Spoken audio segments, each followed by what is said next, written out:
नमस्कार, खबरों के इस बुलेटिन च तुहाडा स्वागत है। मैं हाँ कुसुम सोनिया। सब तो पहला चोणवीआं खबरां। प्रधानमंत्री नरेंद्र मोदी भलके नवी दिल्ली च प्रधानमंत्री विश्वकर्मा योजना की करनगे शुरुआत। 18 रवायती शिल्पकारां ते कामियां नूं इस योजना तहत हल्लाशेरी दित्ती जावेगी।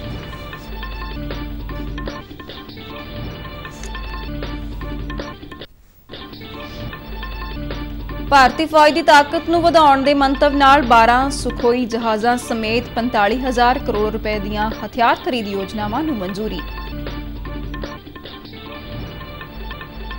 जम्मू कश्मीर के अनंतनाग च भारतीय फौज वालों अतवादियों की भाल लई ऑपरेशन जारी। बारामूला विच मुकाबले दौरान एक अतवादी ढेर। श्री गुरु ग्रंथ साहिब जी के पहले प्रकाश पुरब के संबंध में सचखंड श्री हरमंदिर साहिब समेत गुरु घरां च करवाए जा रहे हैं विशेष समागम। गुरुद्वारा श्री रामसर साहिब तो श्री हरमंदिर साहिब तक विशाल नगर कीर्तन सजाया गया।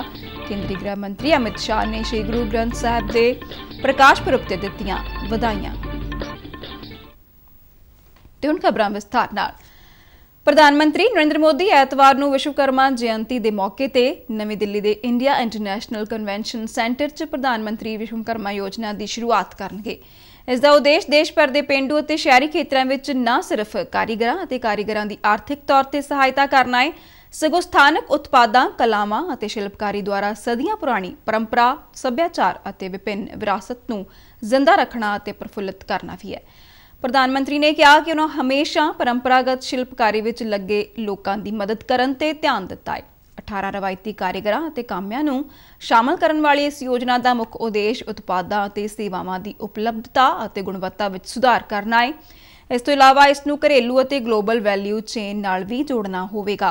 प्रधानमंत्री विश्वकर्मा योजना का उद्देश्य गुरु शिष्य परंपरा और परंपरागत हुनर के परिवार आधारित कारोबारां नूं मजबूत करन ते पालन पोषण करना है। केंद्र सरकार इस योजना ते 13,000 करोड़ रुपए खर्च करेगी। इस दे तहत बायोमैट्रिक आधारित पीएम विश्वकर्मा पोर्टल की वरतों करके जन सेवा केंद्रां राहीं विश्वकर्मा की मुफ्त रजिस्ट्रेशन की जाएगी। उन्होंने प्रधानमंत्री विश्वकर्मा सर्टिफिकेट और पछाण पत्र दिता जाएगा जो उन्होंने हुनर की पछाण करेगा। इस तो इलावा मुढ़ली और उन्नत सिखलाई समेत हुनर नूं अपग्रेड करना और 15,000 रुपए की एक टूल किट प्रोत्साहन वजों दी जाएगी। विश्वकर्मा योजना तहत पहली किश्त विच 1 लाख रुपए ते दूजी किश्त विच 2 लाख रुपए की सहायता बिना किसी गारंटी के 5% की रियायती ब्याज दर ते दी जाएगी। रक्षा खरीद कौंसल ने लगभग 45,000 करोड़ रुपए के 9 पूंजी प्राप्ति प्रस्तावां नूं मंजूरी दी है। कौंसल की मीटिंग रक्षा मंत्री राजनाथ सिंह की प्रधानगी हेठ हुई। आत्मनिर्भर भारत के टीचे नूं प्राप्त करने लई यह सारी खरीददारी भारतीय विक्रेतावां तो की जाएगी। कौंसल ने हल्के बख्तरबंद बहुमंतवी वाहनों और एकीकृत निगरानी प्रणाली की खरीद नूं प्रवानगी दे दी है।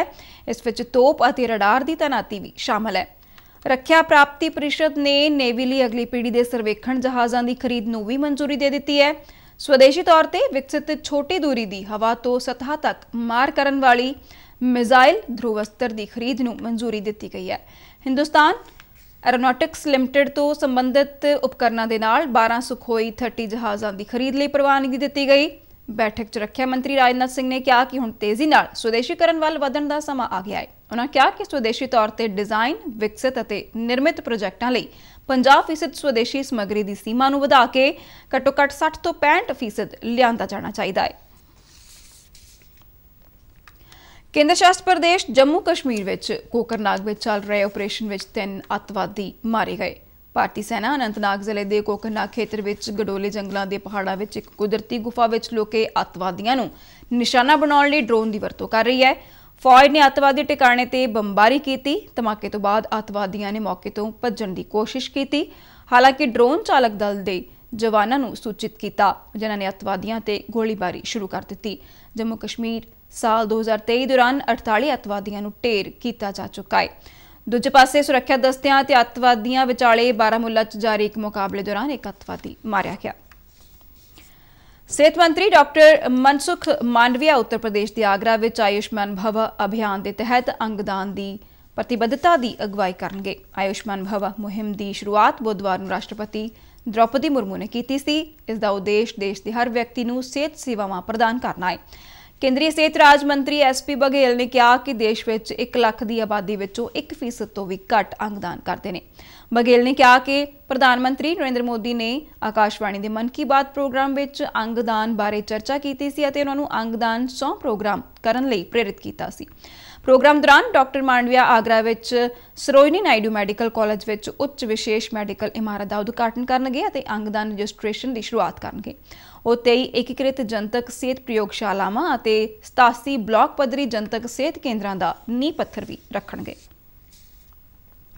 ਕੇਂਦਰੀ ਸੂਚਨਾ ਅਤੇ ਪ੍ਰਸਾਰਣ ਮੰਤਰੀ ਅਨੁਰਾਗ ਸਿੰਘ ਠਾਕੁਰ ਨੇ ਕਿਹਾ ਕਿ ਭਾਰਤ ਨੇ ਨਵੀਂ ਦਿੱਲੀ ਵਿੱਚ G20 ਸੰਮੇਲਨ ਦੌਰਾਨ ਦੁਨੀਆ ਨੂੰ ਆਪਣੀ ਅਮੀਰ ਵਿਰਾਸਤ, ਸੱਭਿਆਚਾਰ ਅਤੇ ਡਿਜੀਟਲ ਤਕਨੀਕ ਦਾ ਪ੍ਰਦਰਸ਼ਨ ਕੀਤਾ। ਉਨ੍ਹਾਂ ਕਿਹਾ ਕਿ ਭਾਰਤ ਦੀ ਅਮੀਰ ਕਲਾ, ਸੱਭਿਆਚਾਰ ਅਤੇ ਸੱਚੇ ਇਤਿਹਾਸ ਨੂੰ ਨੌਜਵਾਨਾਂ ਤੱਕ ਪਹੁੰਚਾਉਣ ਵਾਲੀਆਂ ਸਾਰੀਆਂ ਕੋਸ਼ਿਸ਼ਾਂ ਨੂੰ ਉਤਸ਼ਾਹਿਤ ਕੀਤਾ ਜਾਣਾ ਚਾਹੀਦਾ ਹੈ। ਉਨ੍ਹਾਂ ਕਿਹਾ ਕਿ ਕਈ ਸਾਲਾਂ ਤੋਂ ਦੇਸ਼ ਦੇ ਇਤਿਹਾਸ ਬਾਰੇ ਨਾਗਰਿਕਾਂ ਨੂੰ ਗਲਤ ਜਾਣਕਾਰੀ ਦਿੱਤੀ ਜਾ ਰਹੀ ਹੈ।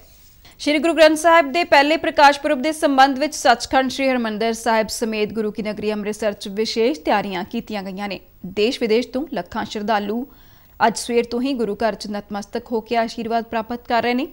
ਸ਼੍ਰੀ ਹਰਿਮੰਦਰ ਸਾਹਿਬ ਦੀ ਸਜਾਵਟ ਲਈ ਵਿਸ਼ੇਸ਼ ਤੌਰ ਤੇ ਭਾਰਤ ਦੇ ਵੱਖ-ਵੱਖ ਸੂਬਿਆਂ ਸਮੇਤ Thailand, Malaysia, Singapore, Bangkok, Holland, New Zealand, Kenya, ਦੱਖਣ ਅਫਰੀਕਾ ਅਤੇ ਆਸਟ੍ਰੇਲੀਆ ਤੋਂ ਫੁੱਲ ਮੰਗਵਾਏ ਗਏ ਨੇ। ਸ਼੍ਰੀ ਹਰਿਮੰਦਰ ਸਾਹਿਬ, ਸ਼੍ਰੀ ਅਕਾਲ ਤਖਤ ਸਾਹਿਬ ਅਤੇ ਗੁਰਦੁਆਰਾ ਬਾਬਾ ਅਟਲ ਰਾਏ ਸਾਹਿਬ ਵਿਖੇ ਸੁੰਦਰ ਜਲੌ ਸਜਾਏ ਗਏ ਨੇ। ਸ਼ਾਮ ਵੇਲੇ ਦੀਪਮਾਲਾ ਕੀਤੀ ਜਾਵੇਗੀ ਅਤੇ ਸ਼੍ਰੀ ਰਹਿਰਾਸ ਦੇ ਪਾਠ ਤੋਂ ਬਾਅਦ ਵਾਤਾਵਰਣ ਹਿਤੈਸ਼ੀ ਆਤਿਸ਼ਬਾਜ਼ੀ ਕੀਤੀ ਜਾਵੇਗੀ।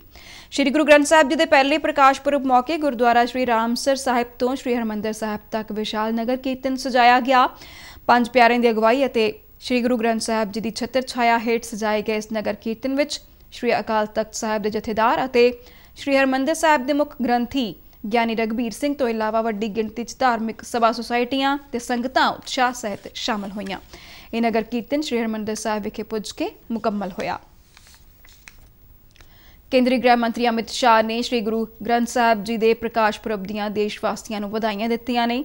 ਸੋਸ਼ਲ ਮੀਡੀਆ ਦੇ ਇੱਕ ਸੁਨੇਹੇ ਵਿੱਚ ਉਨ੍ਹਾਂ ਕਿਹਾ ਕਿ ਸ਼੍ਰੀ ਗੁਰੂ ਗ੍ਰੰਥ ਸਾਹਿਬ ਵਿਸ਼ਵ ਨੂੰ ਇਕਸੁਰਤਾ ਅਤੇ ਮਨੁੱਖਤਾ ਪ੍ਰਤੀ ਸਮਰਪਣ ਦਾ ਉਪਦੇਸ਼ ਦਿੰਦੇ ਨੇ। ਇਸ ਦੀਆਂ ਸਿੱਖਿਆਵਾਂ ਹਮੇਸ਼ਾ ਸ਼ਾਂਤੀ ਅਤੇ ਸਦਭਾਵਨਾ ਦੇ ਮੂਲ ਸਿਧਾਂਤਾਂ ਨੂੰ ਉਤਸ਼ਾਹਿਤ ਕਰਕੇ ਇੱਕ ਬਿਹਤਰ ਸਮਾਜ ਦੀ ਸਿਰਜਣਾ ਵੱਲ ਸਾਡੀ ਅਗਵਾਈ ਕਰਦੀਆਂ ਨੇ। ਭਾਰਤੀ ਖੇਤੀ ਖੋਜ ਸੰਸਥਾ ਨੇ ਵਧੇਰੇ ਝਾੜ ਦੇਣ ਵਾਲੀ ਕਣਕ ਦੀ HD 3386 ਕਿਸਮ ਵਿਕਸਿਤ ਕੀਤੀ ਹੈ। ਇਸ ਬਾਰੇ ਜਾਣਕਾਰੀ ਦਿੰਦਿਆਂ ਡਾਕਟਰ ਰਾਜਬੀਰ ਯਾਦਵ ਨੇ ਦੱਸਿਆ ਕਿ ਇਸ ਕਿਸਮ ਦੀ ਸੇਂਜੂ ਹਾਲਤ 'ਚ ਸਮੇਂ ਸਿਰ ਬਿਜਾਈ ਲਈ ਸਿਫਾਰਿਸ਼ ਕੀਤੀ ਗਈ ਹੈ। ਉਨ੍ਹਾਂ ਦੱਸਿਆ ਕਿ ਇਸ ਕਿਸਮ ਦੇ ਰਿਲੀਜ਼ ਹੋਣ ਨਾਲ ਕਣਕ ਦੀਆਂ ਕਿਸਮਾਂ ਬੀਜਣ 'ਚ ਵਿਭਿੰਨਤਾ ਆਵੇਗੀ। ਇਸ ਦੌਰਾਨ ਕੇਂਦਰੀ ਖੇਤੀ ਮੰਤਰਾਲਾ ਵੱਲੋਂ ਜਾਰੀ ਅੰਕੜਿਆਂ ਅਨੁਸਾਰ ਚਾਲੂ ਖਰੀਫ ਦੇ ਸੀਜ਼ਨ 'ਚ ਹੁਣ ਤੱਕ ਝੋਨੇ ਦੀ ਕਾਸ਼ਤ ਹੇਠਲਾ ਰਕਬਾ 2.71% ਵੱਧ ਕੇ 409.41 ਲੱਖ ਹੈਕਟੇਅਰ ਹੋ ਗਿਆ। ਇੱਕ ਸਾਲ ਪਹਿਲਾਂ ਇਸ ਅਰਸੇ ਦੌਰਾਨ ਝੋਨੇ ਦੀ ਕਾਸ਼ਤ ਹੇਠਲਾ ਰਕਬਾ 398.58 ਲੱਖ ਹੈਕਟੇਅਰ ਸੀ। ਸੱਭਿਆਚਾਰ ਮੰਤਰਾਲਾ ਨਵੀਂ ਦਿੱਲੀ ਵਿੱਚ 84 ਕਲਾਕਾਰਾਂ ਨੂੰ ਸੰਗੀਤ ਨਾਟਕ ਅਕਾਦਮੀ ਪੁਰਸਕਾਰ ਪ੍ਰਦਾਨ ਕਰੇਗਾ। ਇਹ ਪੁਰਸਕਾਰ ਦੇਸ਼ ਭਰ ਦੇ 75 ਸਾਲ ਤੋਂ ਵੱਧ ਉਮਰ ਦੇ ਅਜਿਹੇ ਕਲਾਕਾਰਾਂ ਨੂੰ ਦਿੱਤੇ ਜਾਣਗੇ ਜਿਨ੍ਹਾਂ ਨੂੰ ਹੁਣ ਤੱਕ ਕੋਈ ਕੌਮੀ ਪੱਧਰ ਦਾ ਸਨਮਾਨ ਨਹੀਂ ਮਿਲਿਆ। ਉਪ ਰਾਸ਼ਟਰਪਤੀ ਜਗਦੀਪ ਧਨਖੜ ਇਹ ਪੁਰਸਕਾਰ ਵਿਗਿਆਨ ਭਵਨ ਵਿੱਚ ਪ੍ਰਦਾਨ ਕਰਨਗੇ। ਸੰਗੀਤ ਨਾਟਕ ਅਕਾਦਮੀ ਦੀ ਪ੍ਰਧਾਨ ਸੰਧਿਆ ਪੁਰੇਚਾ ਨੇ ਦੱਸਿਆ ਕਿ ਇਹਨਾਂ ਕਲਾਕਾਰਾਂ ਦੀ ਚੋਣ ਭਾਰਤ ਦੇ ਅਮੀਰ ਅਤੇ ਵੰਨ-ਸੁਵੰਨੇ ਸੱਭਿਆਚਾਰ ਨੂੰ ਦਰਸਾਉਂਦੀ ਹੈ। ਸਨਮਾਨ ਦੇ ਹਿੱਸੇ ਵਜੋਂ ਤਾਂਬੇ ਦੀ ਪਲੇਟ ਅਤੇ ਸਿਰੋਪਾਓ ਦੇ ਨਾਲ 1 ਲੱਖ ਰੁਪਏ ਦੀ ਨਕਦ ਰਾਸ਼ੀ ਦਾ ਚੈੱਕ ਦਿੱਤਾ ਜਾਵੇਗਾ।